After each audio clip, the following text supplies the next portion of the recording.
ശമ്പള വർധന ആവശ്യപ്പെട്ട് ജൂബിലി മിഷൻ അമല ആശുപത്രികളിലെ നഴ്സുമാർ നടത്തുന്ന സമരത്തിന് പിന്നിൽ ആരോഗ്യരംഗം പിടിച്ചെടുക്കാൻ ശ്രമിക്കുന്ന കുത്തക ശക്തികളാണെന്ന് തൃശൂർ അതിരൂപത ആർച്ച് ബിഷപ്പ് മാർ ആൻഡ്രൂസ് താഴത്ത് തൃശൂർ അതിരൂപത ആശുപത്രി സംരക്ഷണ സമിതി സംഘടിപ്പിച്ച വിശദീകരണ യോഗത്തിൽ സംസാരിക്കുകയായിരുന്നു അദ്ദേഹം. പാവപ്പെട്ടവരുടെ ആശ്രയമായ മിഷൻ ആശുപത്രികളെ തകർക്കാൻ സംഘടിത ശ്രമം നടക്കുന്നു.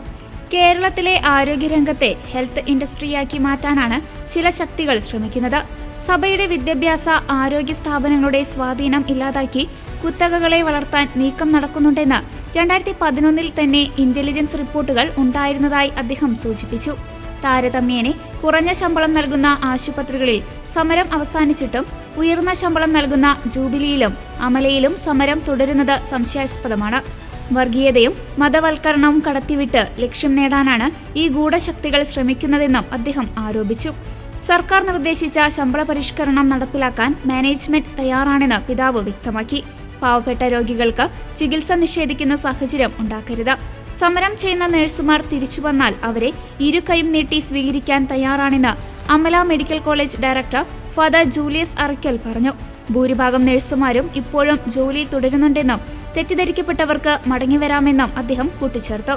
എന്നാൽ മുൻകൂട്ടി നോട്ടീസ് നൽകാതെ ജോലി ഉപേക്ഷിച്ചു പോയവരുമായി ചർച്ച നടത്താനാവില്ലെന്ന് jubilee mission director father Renny Mundankuriyan വ്യക്തമാക്കി. മറ്റ് ആശുപത്രികളിൽ നിന്നും നഴ്സുമാർ ജൂബിലിയിലേക്ക് ജോലി തേടി എത്തുന്നുണ്ടെന്നും സമരം അനാവശ്യമാണെന്നും അദ്ദേഹം പറഞ്ഞു.